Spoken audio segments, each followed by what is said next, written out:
Hi guys, welcome to DTM's Reef.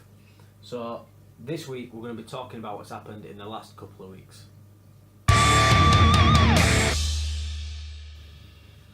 So guys, you probably noticed I haven't made a video for a couple of weeks. I'm still calling this Reef Update Week 3, even though it is going to be covering the last couple of weeks, just so that we don't lose track of where we are. The reason that I haven't made any videos is because I was having a few problems and I lost my one-spotted fox face and I was absolutely gutted.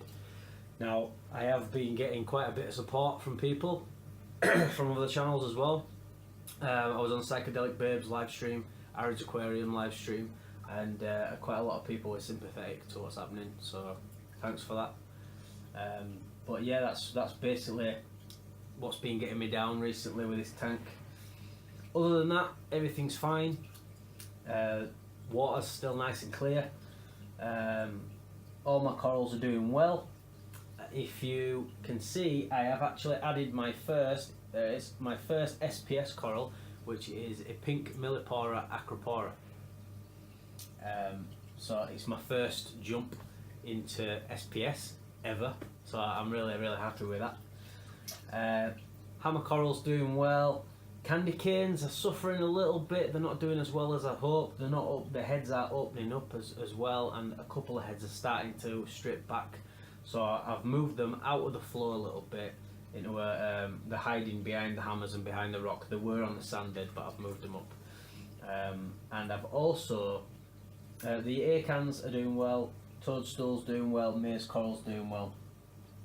Now, on top of all this, I have been having problems with cyanobacteria, but as you can see, the sand is a lot better now. It was completely red, just red everywhere, and it was horrible and it looked disgusting. So what I did is I added some Phosguard to my reactor in my sump to reduce the silicates and the phosphates, and that's doing a good job.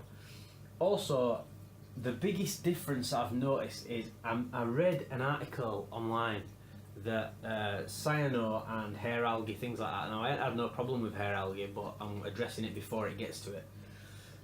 Nuisance algae, basically, and cyanobacteria, they feed a lot off of the red end of the lighting spectrum. And this light that I've got above my tank is a full spectrum LED unit, and it has reds and greens in there. So I just thought, I wonder what would happen if I turned off the reds and I turned off the greens and I just ran the whites, the blues and the UVs. And that's what I've been doing for the last 48 hours, and I've noticed a massive difference.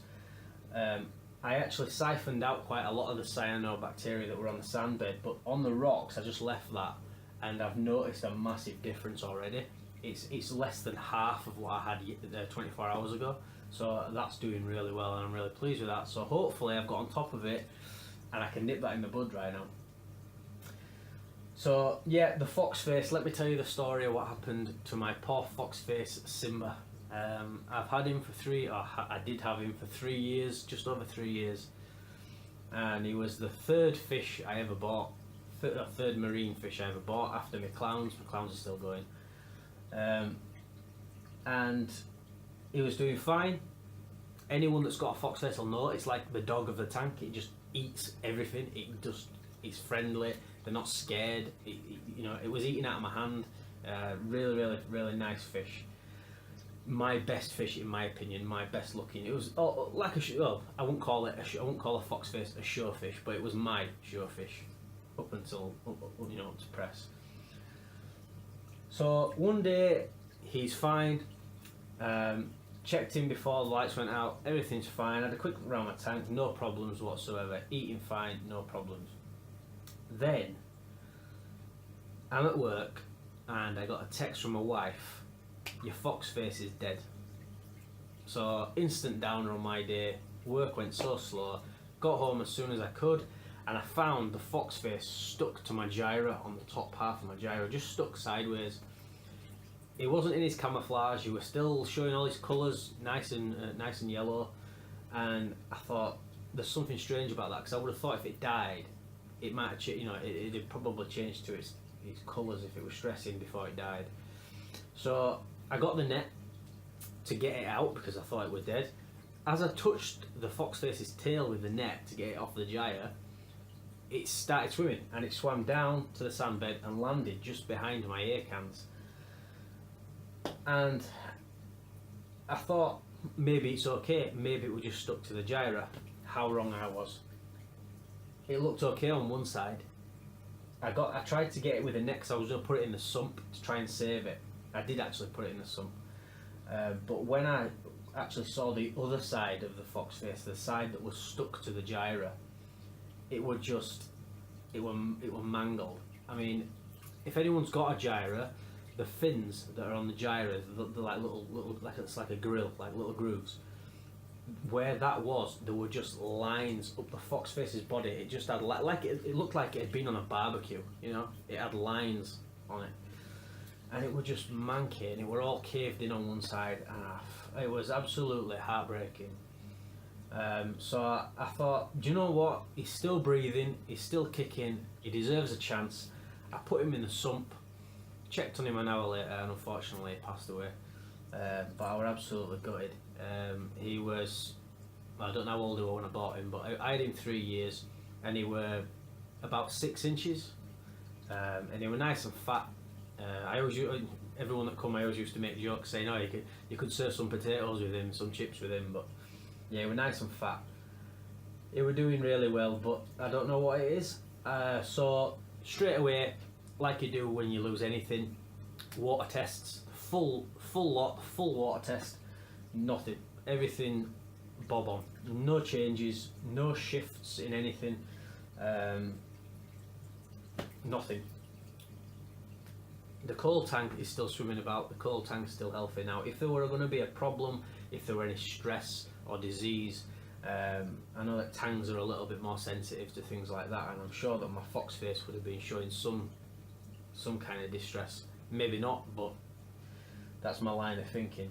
And he's fine, everyone else is fine, they're all still eating. I didn't change any flow, didn't change any temperature.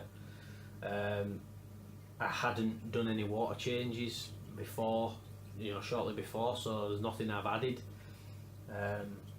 No, my carbon, I'd only been in the tank maybe a week. Fosgard had been in a few days, so I can't see anything affecting a single fish that wouldn't surely have affected the rest. So I'm not 100% sure what went on. I'm just going to put it down to it's one of those things. They don't last forever, I'm sure, but I'm sure that they should live longer than 3 years. I'm sure I've had a look online, and lifespan of foxfaces is 5 to 10 years, so a bit puzzled, but I can't do anything about it now, can I? So I've just got to cherish what I've got left and move forward. That's the line of thinking that I've got into, because when he died, I thought, right, that's it, the towel's getting thrown in, but no, you've got to keep going. These things happen, I mean, it's quite an expensive fish.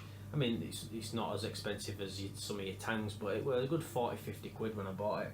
But it's not the money that's the issue with me, it's the sentimental value. It's the fact that I had him for 3 years, he was a pet, he's one of the family, and it just really got to me. But we'll move on, we'll move forward, and we'll start talking about some positives, okay? Alright, so the cyano is on its way out. I'm really happy with that. All of the green algae that was all over the rocks is almost completely gone.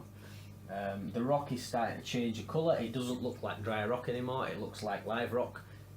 It's nice and thin, nice and colourful. It's going well. No coralline algae yet, but that'll come with time. It's not really old enough for anything like that yet, I wouldn't have thought. But plans going forward, plans for this tank. So my hammer coral has got it. When the lights first came on the other morning, I counted up, and it's got 25 heads on. So that is going to be getting fragged shortly. I'm going to keep 15 heads, and the remaining 10 are going to get fragged into 3s and 2s. So I'm probably going to have 2 3-headed frags and 2 2-headed frags. So they'll probably be for sale if anyone's interested.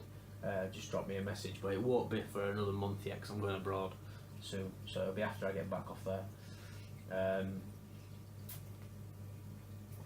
the rest of the corals are doing fine, like I said, apart from the candy cane, which is starting to strip back a little bit. I'm not sure why, but I have moved him into a better flow 24 hours ago, so we'll just keep monitoring and see how it goes. My SPS, my little Millipora acropora, is doing really well. All its polyps are extended, the colours are nice, it's not brown or anything like that. I've turned the whites up a little bit more than what I would have them for the purposes of the video, because otherwise it just looks blue on my phone. But it is nice and red, which is what it should be, being a pink Millipora. And everything's going fine. Future plans for the tank. I'm not doing anything until I get back off holiday, really. It depends what I see. Before the holiday, I go on the 13th of April, I will be getting an auto top off. I've got my eyes set on a TMC auto top off, just the basic one from my LFS. That's going to be the next hardware purchase, equipment purchase that I make. I'm also going to be stocking up on a few more test kits, but that's just maintenance, so that's a bit boring. Coral wise, the next thing I want to do is start building up my euphilia area on these rocks here. So I'm looking for frog spawns, torches, some more hammers, different colours, just so I can get that whole rock in euphilia. I'm also going to be getting some acans. I've decided that even though this is going to be the SPS side, along the bottom to the middle is going to be acans. So I'm going to have acans in the middle on that rock there, and I'm also going to have acans underneath the bubble tip on that rock there. So the acans are going to spread around the middle of the tank. After that, I'm going to be looking at zoas, and zoas are going to be all along, I feel like the weatherman, all along this bit of rock here. My maze coral, which is on the sand bed at the moment, is going to be moving over to the LPS side of the tank. But I'm going to have some nice zoas here, and I'm going to get some more SPS frags to go up here. My next SPS is going to be a blue Stylopora. My LFS Pet City in Bradford is fragging the Stylopora from its display tank, and I've wanted a bit of it for ages because it looks stunning. And Danny at Pet City there, he said he's going to frag it, and he's going to give me a shout when he's done it, and I'm going to get a nice big piece of Stylopora to go there. Also, I'm going to get some plating Montipora, and I'm going to put them on this side of the tank. You see where that area is there? Nice big area for them to grow out in, and they're going to be all the way around that rock because there's room in front and there's room behind as well. So that's what I'm going to be doing with that. Fish wise, I've got my eyes on a few fish, so I'm going to just reel off the list here. There's no particular order to this, there's no preference, and it's not they're not necessarily fish that I will buy, but it's fish that I have got my eye on. So Flame Angel, Coral Beauty, what else were I saying? Carpenter's Wrasse, Six Line Wrasse, and a yellow Silver Belly Wrasse.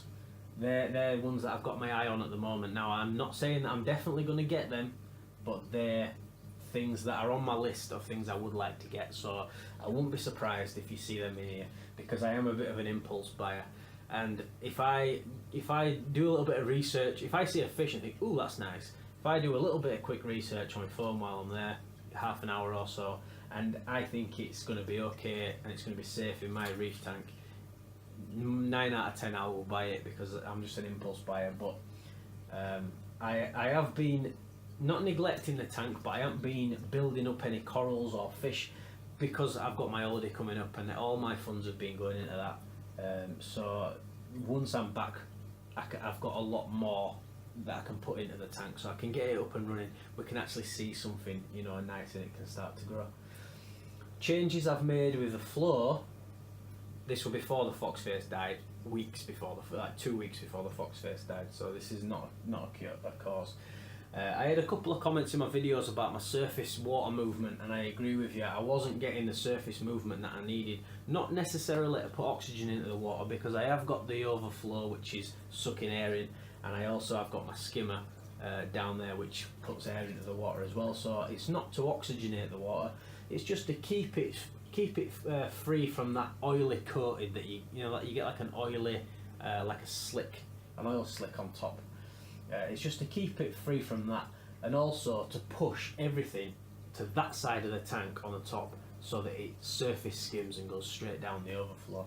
Because what I was finding is my flow was going on, round and straight back down the front of the tank, and I was not getting as much over there as what I wanted. So the way that I tested it is I put the MP40 further up, and I put it to the desired strength that I wanted the flow to be, and I just got a little bit of flake food, only a tiny little bit, because I don't want to make my nitrates fly up. I put a little bit in the middle where I normally would, and normally it would stay around and it would just circle on the top like this, because that's where the flow was going.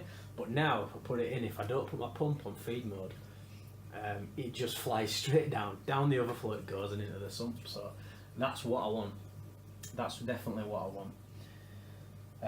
But I won't be hand feeding anymore because my fox face is gone, and as soon as I go anywhere near the tank, the coal tank just hides. Look all the feet. But if the coal tank hides, the rest of the fish hide, and that's because I've been having my hands on the tank.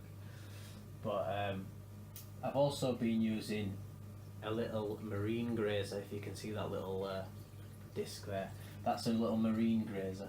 And I put one of them in every day, just so that the coal tank has got something to eat, and the chromis pick at it as well. But while the coal tank's eating it, he takes chunks off, and it floats around, and the clownfish gets some as well. So it's all good. The coal tank is doing an excellent job of keeping my rocks clean. Obviously, you don't go near the cyanobacteria, but I was getting a little bit. I thought I was getting hair algae on the top of this, right on the top there, but it's not. There's nothing on it now. No green algae anywhere in the tank. So that's it, guys, for this episode. Thank you for tuning in. Thanks for watching. Thanks for being patient. But now you know why. I've got my reasons why I haven't been putting any videos up. Also, a quick plug. I just want to let you know that I will be doing a live stream every Wednesday night at 9 PM UK time, so GMT. So if you're in the US, a lot of my followers, I think you're 5 hours behind. So you know, you can work it out from there. I don't know the time zones the other side of the US. I'm not even going to try. But yeah, I'm going to be doing it 9 o'clock UK time on a Wednesday, and we're going to see how that goes. If I don't get the viewers that I want, if I don't see people joining, I'll change that to a time that suits everybody. But that's the plan. 9 PM every Wednesday, 9 PM GMT. And that's it for this video, guys. Thanks for watching. Please like, share, subscribe. Put some comments in below. Let me know if there's any fish you want me to add to my list, or you think I should add to my list. Is there a problem with my list? Have you got any problems with my tank? You never know. Positive criticisms or constructive criticism. Can't get my teeth back in. Constructive criticism is always good, but try to be nice. Let me know what you think. Let me know how you think I'm getting on. And thanks for watching, guys. Cheers.